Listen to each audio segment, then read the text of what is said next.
इस्लामाबाद ने सफारतकारी दी नई मिसाल कायम कर दी है। पाकिस्तान आलमी अमन दा जामिन बन गया है। पाकिस्तानी क्यादत दुनिया की सुपर पावर नूं मुज़ाकरात दी मेज़ उत्ते ले आई है। अमरीका के बाद ईरान ने भी जंग बंदी तस्लीम कर ली। मुज़ाकरात लई 10 नुकाती तजवीज़ां पेश कर दित्तियां। ऐसे हवाले नाल साडे नाल एंकर पर्सन एहसन कामरे मौजूद हैं। उन्हां दे तो मजीद अपडेट्स लैने जी एहसन। जी सब तो पहले तो अमन की ख्वाहिश रखने वाले तमाम लोगों को बड़ी मुबारक कि मामला जरा वे उसी फायदे तरफ गया और पाकिस्तान जरा एक बड़े अहम प्लेयर के तौर पर इस पूरी जंग के सामने आया और पाकिस्तान ने बड़ा बेहतरीन किरदार अदा किया।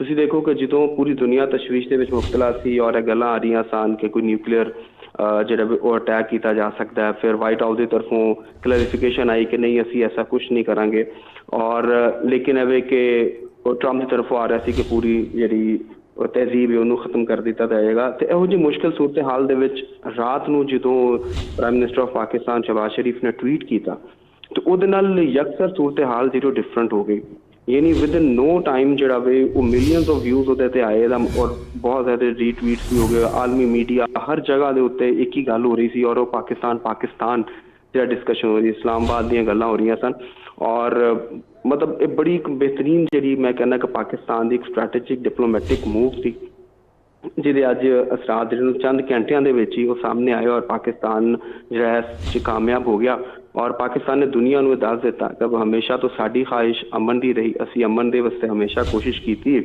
तो हुण भी असी दुनिया का अमन जड़ा वे खिते का अमन जड़ा वे और दुनिया के लोगों से सकून जड़ा वो कायम करने दे असी जड़ा वो कामयाब होया। 2 हफ्ते जंग बंदी है और यकीनन एक बड़ा बड़ा रास्ता निकलेगा अमन की तरफ और हालात जो नॉर्मलाइज होंगे। 2 हफ्ते बड़ा टाइम होंगे, ज़ाहिर उन्हें 2 हफ्तियों के मुज़ाकरात होने ने, गलबात होएगी, डिफरेंट जोड़े पॉइंट्स ने उन्होंने उत्ते डिस्कशन होएगी।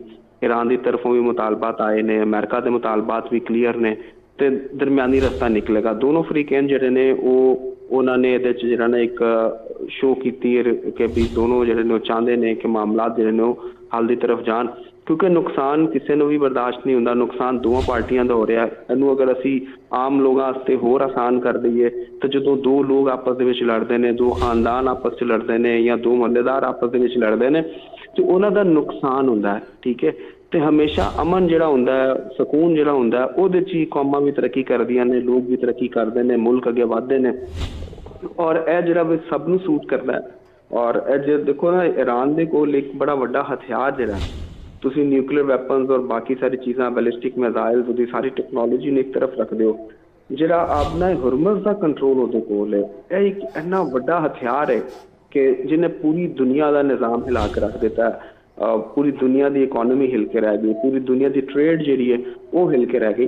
तो एक बड़ा बड़ा हथियार और मैं कहना कि बड़े स्मार्टली ईरान ने भी अपने कार्ड जो खेले ने और अमेरिका इस सिचुएशन के उत्ते लाया कि वह जो एक जोम सी सुपर पावर होंदा और ट्रंप जिस तरह की परसनैलिटी सी या परसनैलिटी है वे कि वो समझते हैं कि he is the all powerful man तो वो शैटर हो गया। पूरी दुनिया ने इस वक्त देख लिया कि अमेरिका जो एक आलमी तनहाई का शिकार होया और जो अमरीकी सदर ने वो बार बार गिले करते नजर भी आए हैं। उन्होंने फ्रांस तो भी गिला किया, उन्होंने बरतानिया तो भी गिला किया, उन्होंने इटली तो गिला किया, यूरोपियन कंट्रीज तो गिला किया और वो पूरी सिचुएशन जो कले नजर आए ने। फिर कल जो कौमी मुत्तहिदा चीन ते रशिया ने वीटो कर दिता कि आपने हुरमत खिलाने वाले नाल भी तो इस सारी सूरत हाल के बाद जोड़ा वे वो तो बड़ी फ्रस्ट्रेशन का शिकार था। पिछले दिनों उन्होंने जो एक ट्वीट किया जिसे उन्होंने मतलब वो गालम गलोच तो नजर आए तो ये तो आखिरी स्टेज होंगी इंसान जो फ्रस्ट्रेशन का शदीद शिकार हो जाता है तो उदों इस तरह की चीज़ां होंदियां ने तो वो बड़ी एक मुश्किल सूरत हाल के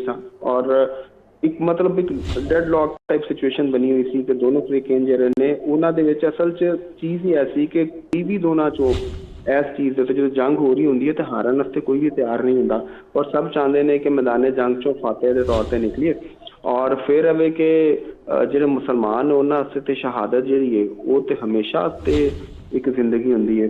तो ईरान के जोड़ा भी है जज्बा भी शहादत का लोगों को मौजूद है, उन्होंने अपनी रजिस्ट्रेशन भी करा ली, वो तैयार भी हर हवाले के नाल, फिर अटैक्स भी हो रहे, फिर यदा कैनवस फैल गया कि हिजबुल्ला भी उहदे शामिल हो गया, फिर हूसी जिहड़े ने उन्होंने भी अटैक किए। इसराइल के मेयर सानू रोंदे हुए नजर आए ने, उन्होंने वीडियोज आईयां जिन्होंने कहा कि जनाब बिल्कुल दुनिया ने सानू कल्ला छड्डता ਔਰ ਫਿਰ ਨੇਤਨਯਾਹੂ ਦੀ ਕਲਾਸ ਵੀ ਅਮਰੀਕਾ ਤਰਫੋਂ ਲੈਂਦੇ ਰਹੇ ਨੇ।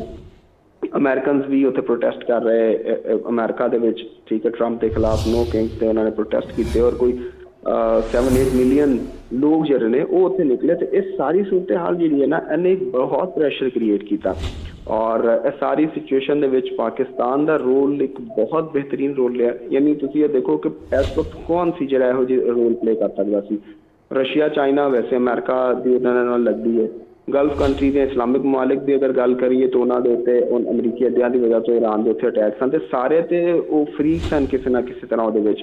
ਤੇ ਅਗਰ ਨਹੀਂ ਸੀ ਤਾਂ ਪਾਕਿਸਤਾਨ ਨਹੀਂ ਸੀ ਜਿਹਨੇ ਪਹਿਲੇ ਦਿਨ ਤੋਂ ਬੜਾ ਇੱਕ ਬਿਹਤਰੀਨ ਕਿਸਮ ਦਾ ਰੋਲ ਜਿਹੜਾ ਉਹ ਪਲੇ ਕੀਤਾ। ਸਾਰੀ ਪਾਰਟੀਆਂ ਦੇ ਨਾਲ ਪਾਕਿਸਤਾਨ ਇੰਗੇਜ ਰਿਹਾ ਔਰ ਬੜਾ ਐਕਟਿਵ ਰਿਹਾ। ਯਾਨੀ ਇਹ ਉਹ ਖਾਬ ਸੀ ਜਿਹੜਾ ਅਸੀਂ ਦੇਖਦੇ ਸਾਂ ਜਾਂ ਚਾਹੁੰਦੇ ਸਾਂ ਕਿ ਯਾਰ ਪਾਕਿਸਤਾਨ ਹਮੇਸ਼ਾ ਜਿਹੜਾ ਉਹ ਡਿਫੈਂਸਿਵ ਮੋਡ ਦੇ ਉੱਤੇ ਹੁੰਦਾ। ਪਾਕਿਸਤਾਨ ਬੜੀ ਅਗਰੈਸਿਵ ਕਿਸਮ ਦੀ ਜਿਹੜੀ ਖਾਰਜਾ ਪਾਲਿਸੀ ਦੀ ਜ਼ਰੂਰਤ ਹੈ। ਪਾਕਿਸਤਾਨ ਨੂੰ ਪ੍ਰੋਐਕਟਿਵ ਹੋਣਾ ਚਾਹੀਦਾ, ਨਾ ਕਿ ਰਿਐਕਸ਼ਨਰੀ ਅਪਰੋਚ ਹੋਵੇ। ਤੇ ਐਤਕੀ ਸਾਨੂੰ ਨਜ਼ਰ ਆਇਆ ਕਿ ਪਾਕਿਸਤਾਨ ਹਰ ਮਹਾਜ਼ ਦੇ ਉੱਤੇ, ਹਰ ਮੌਕੇ ਦੇ ਉੱਤੇ ਪਾਕਿਸਤਾਨ ਜਿਹੜਾ ਉਹ ਐਕਟਿਵ ਰਿਹਾ। ਔਰ ਜਿਹੜਾ ਟਵਿੱਟਰ ਤੇ ਪੈਗਾਮਾਤ ਵੀ ਆਉਂਦੇ ਰਹੇ ਨੇ, ਬਕਾਇਦਾ ਫੋਨ ਕਾਲਸ ਜਾਂਦੀਆਂ ਰਹੀਆਂ ਨੇ। ਤਮਾਮ ਮੁਲਕ ਜਿਹੜੇ ਸਨ ਤੇ ਇਸਰਾਈਲ ਨੂੰ ਵੀ ਪਾਕਿਸਤਾਨ ਨੇ ਕੰਡੈਮ ਕੀਤਾ ਔਰ ਉਹਦੇ ਵੱਲ ਤੇ ਪਾਕਿਸਤਾਨ ਦੀ ਪਾਲਿਸੀ ਬਿਲਕੁਲ ਵਾਜ਼ਿਬ ਹੈ ਕਿ ਇਸਰਾਈਲ। ਅੱਛਾ, ਐਸਾ ਇਹ ਦੱਸੋ ਕਿ ਹੁਣ ਅੱਗੇ ਮੁਸਤਕਬਲ ਵਿੱਚ ਮੁਸਤਕਿਲ ਜੰਗਬੰਦੀ ਲਈ ਕਿਹੜੀ ਹਕਮਤ ਅਮਲੀ ਅਪਣਾਈ ਜਾਏ? ਦੇਖੋ, ਪਹਿਲੀ ਗੱਲ ਤੇ ਇਹ ਕਿ ਇਹ ਜਿਹੜਾ ਰਸਤਾ ਹੈ ਇਹ ਜੰਗਬੰਦੀ, ਮੁਸਤਕਿਲ ਜੰਗਬੰਦੀ ਦੀ ਤਰਫ ਹੀ ਜਾ ਰਿਹਾ, ਠੀਕ ਹੈ। ਔਰ ਉਹਦੇ 'ਚ ਇਹ ਕਿ ਦੋਨੋਂ ਪਾਰਟੀਆਂ ਜਿਹੜੀਆਂ ਨੇ ਉਹਨਾਂ ਨੇ ਵੀ ਜੋ ਕੀਤਾ ਔਰ ਪਾਕਿਸਤਾਨ ਜਿਹੜਾ ਉਹ ਇੱਕ ਐਸੇ ਰੋਲ ਦੇ ਵਿੱਚ ਜਿਹੜਾ ਦੋਵਾਂ ਦੀ ਗੱਲ ਜਿਹੜੀ ਹੈ ਉਹ ਦੋਵਾਂ ਨੂੰ ਮੁਜ਼ਾਕਰਾਤ ਦੀ ਮੇਜ਼ ਦੇ ਉੱਤੇ ਲੈ ਆਇਆ ਔਰ ਦੋਨਾਂ ਅਫਰੀਕਨ ਜਿਹੜੇ ਨੇ ਉਹਨਾਂ ਦੇ ਨਾਲ ਜਿਹੜਾ ਵੇ ਉਹ ਉਹਨਾਂ ਨੂੰ ਅੱਗੇ ਲੈ ਕੇ ਚੱਲ ਰਿਹਾ। ਤੇ ਇਸੇ ਤਰ੍ਹਾਂ ਇਹ ਹੁਣ ਵੀ ਜਿਹਦਾ ਮੁਜ਼ਾਕਰਾਤ ਹੋਣਗੇ 2 ਹਫ਼ਤੇ ਬਹੁਤ ਟਾਈਮ ਮੇਰੇ ਉੱਤੇ ਚੀਜ਼ਾਂ ਡਿਸਕਸ ਹੋਣਗੀਆਂ। ਮੁਤਾਲਬਾਤ ਤੇ ਹਮੇਸ਼ਾ ਜਦੋਂ ਮੁਜ਼ਾਕਰਾਤ ਹੁੰਦੇ ਨੇ ਤਾਂ ਮੁਤਾਲਬਾਤ ਦੋਵਾਂ ਪਾਰਟੀਆਂ ਦੇ ਬਹੁਤ ਜ਼ਿਆਦਾ ਹੁੰਦੇ ਨੇ।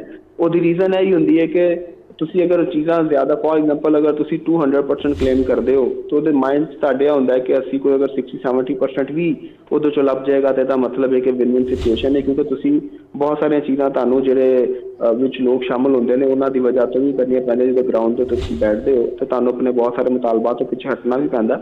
ਤੇ ਇਸੇ ਤਰ੍ਹਾਂ ਇਹਦੇ ਵਿੱਚ ਵੀ ਬਹੁਤ ਸਾਰੀ ਚੀਜ਼ਾਂ ਐਸੀਆਂ ਨੇ ਜਿਨ੍ਹਾਂ ਦੇ ਉੱਤੇ ਜਿਹੜਾ ਦੋਨਾਂ ਪਾਰਟੀਆਂ ਨੂੰ ਥੋੜ੍ਹਾ ਪਿੱਛੇ ਆਉਣਾ ਪਏਗਾ। ਔਰ ਅਮਨ ਦੇ ਉੱਤੇ ਜ਼ਾਹਿਰ ਗੱਲ ਹੋਏਗੀ, ਅਮਨ ਦੇ ਹਵਾਲੇ ਨਾਲ ਗੱਲ ਹੋਏਗੀ। ਕਿਸੇ ਮੁਲਕ ਦੀ ਜਿਹੜੀ ਸੋਵਰਨਿਟੀ ਉਹਦੇ ਖਿਲਾਫ ਅਗਰ ਕੋਈ ਵੀ ਇਕਦਾਮ ਹੁੰਦਾ ਤੇ ਉਹਨੂੰ ਤੇ ਜ਼ਾਹਿਰ ਹੈ ਕੋਈ ਕਿਸੇ ਤਰ੍ਹਾਂ ਵੀ ਤਸਲੀਮ ਨਹੀਂ ਕੀਤਾ ਜਾਏਗਾ। ਤੇ ਈਰਾਨ ਦੇ ਹਵਾਲੇ ਨਾਲ ਜਿਹੜੇ ਮੁਤਾਲਬਾਤ ਨੇ ਕਿ ਵੀ ਅਮਰੀਕਨ ਫੋਰਸਿਸ ਦੇ ਜਿਹੜੇ ਉੱਥੇ ਅਟੈਕ ਦੀਆਂ ਚੀਜ਼ਾਂ ਆਇੰਦਾ ਨਾ ਹੋਣ।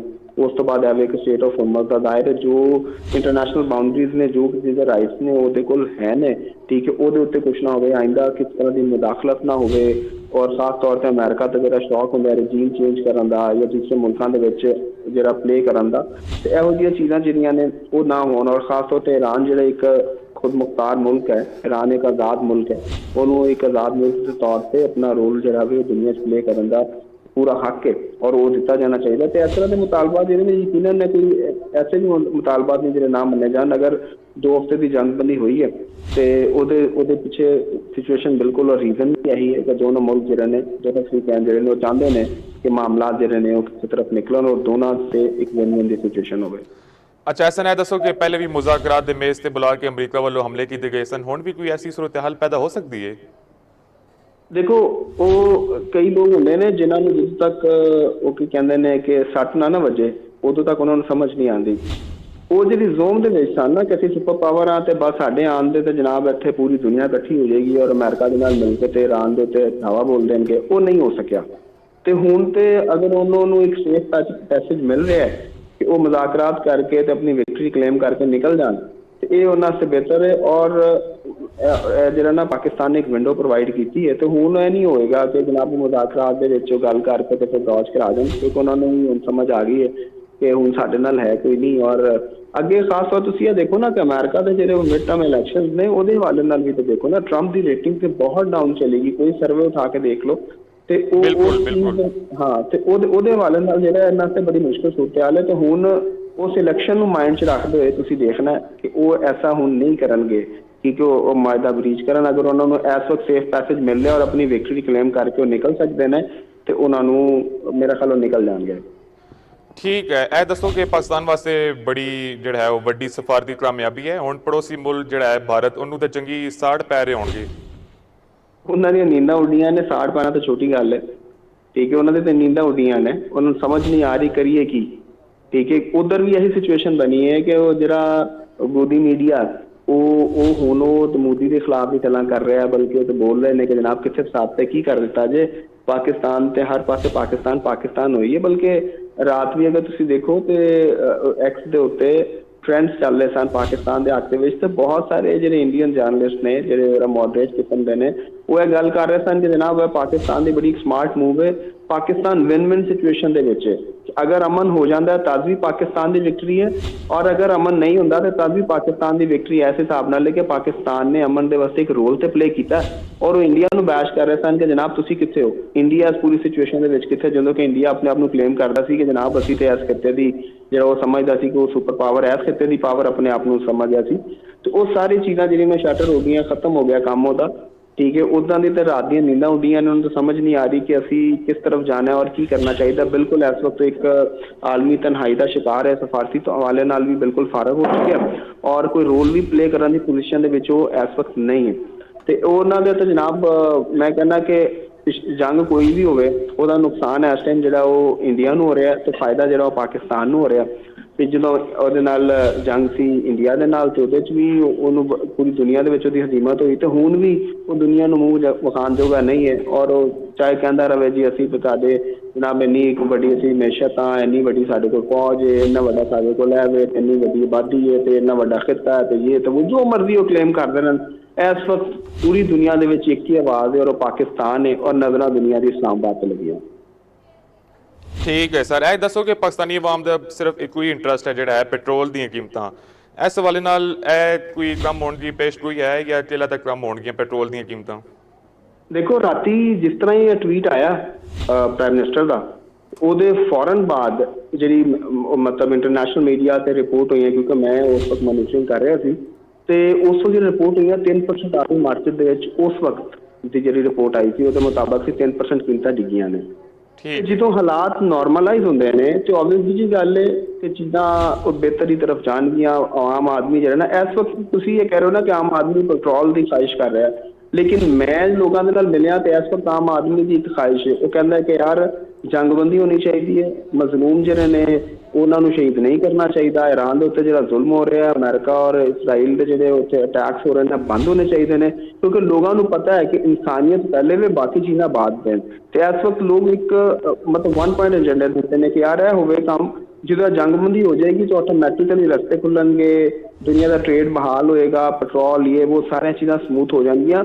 ਮੈਂ ਖੁਦ ਸਰਵੇ ਕੀਤੇ 3 ਮਾਰਕੀਟ ਦੇ ਵਿੱਚ ਜਾ ਕੇ, ਤੇ ਲੋਕਾਂ ਨਾਲ ਜਦੋਂ ਗੱਲ ਹੋਈ ਤਾਂ ਉਹਨਾਂ ਨੇ ਕਿਹਾ ਕਿ ਜੀ ਠੀਕ ਹੈ ਸਾਨੂੰ ਪਤਾ ਹੈ ਮੁਸ਼ਕਿਲ ਹਾਲਾਤ ਜ਼ਰੂਰ ਨੇ, ਲੇਕਿਨ ਇਹ ਪੈਟਰੋਲ ਦੀਆਂ ਕੀਮਤਾਂ ਸਾਰਾ ਕੁਝ ਜਿਹੜਾ ਵੇ ਇਹ ਇੰਟਰਨੈਸ਼ਨਲ ਮਾਰਕੀਟ ਦੀ ਵਜ੍ਹਾ ਤੋਂ, ਜੰਗ ਦੀ ਵਜ੍ਹਾ ਤੋਂ ਜਿਸ ਤਰ੍ਹਾਂ ਹਾਲਾਤ ਨਾਰਮਲਾਈਜ਼ ਹੋਣਗੇ ਚੀਜ਼ਾਂ ਥੱਲੇ ਆਉਣਗੀਆਂ।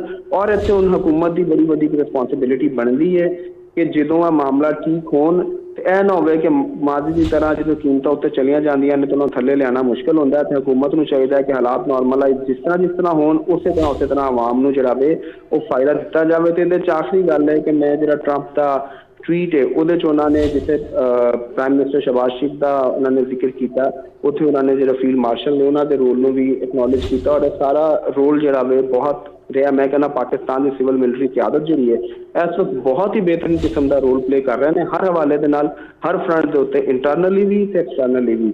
ਔਰ ਇਹੀ ਜਦੋਂ ਚੀਜ਼ਾਂ ਬਿਹਤਰੀ ਤਰਫ ਜਾਣਗੀਆਂ ਤੇ ਪਾਕਿਸਤਾਨ ਦੇ ਅੰਦਰ ਵੀ ਹਾਲਾਤ ਜਿਹੜੇ ਨੇ ਉਹ ਮਜ਼ੀਦ ਬਿਹਤਰੀ ਤਰਫ ਜਾਣਗੇ, ਤੇ ਆਵਾਮ ਨੂੰ ਜਿਹੜਾ ਵੀ ਇਸ ਹਵਾਲੇ ਦੇ ਨਾਲ ਖਾਤਰ ਜਮ੍ਹਾਂ ਰੱਖਣੀ ਚਾਹੀਦੀ ਹੈ ਕਿ ਪੈਟਰੋਲ ਦੀਆਂ ਕੀਮਤਾਂ ਵੀ ਥੱਲੇ ਆਉਣਗੀਆਂ, ਬਾਕੀ ਸਾਰੀ ਚੀਜ਼ਾਂ ਵੀ ਥੱਲੇ ਆਉਣਗੀਆਂ। ਹਾਲਾਤ ਹੰਗਾਮੀ ਨੇ ਤੇ ਥੋੜਾ ਜਿਹਾ ਜਿਹੜਾ ਨਾ ਹੌਸਲੇ ਦੇ ਨਾਲ ਲਵੋ, ਕਿਉਂਕਿ ਬਿਲਕੁਲ ਸਾਡਾ ਹਮਸਾਇਆ ਹੈ।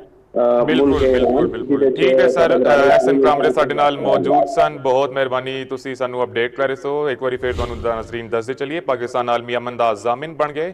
ਇਸਲਾਮਾਬਾਦ ਨੇ ਸਫਾਰਤਕਾਰੀ ਦੀ ਇੱਕ ਨਵੀਂ ਮਿਸਾਲ ਕਾਇਮ ਕਰ ਦਿੱਤੀ ਹੈ। ਪਾਕਿਸਤਾਨੀ ਕਿਆਦਤ ਦੁਨੀਆ ਦੀ ਸੁਪਰ ਪਾਵਰ ਨੂੰ ਮੁਜ਼ਾਕਰਾਤ ਦੇ ਲਈ ਮੇਜ਼ ਉੱਤੇ ਲੈ ਆਈ ਹੈ। ਡੋਨਲਡ ਟਰੰਪ ਨੇ ਸ਼ਹਿਬਾਜ਼ ਸ਼ਰੀਫ ਦੀ ਤਜਵੀਜ਼ ਮੰਨ ਲਈ।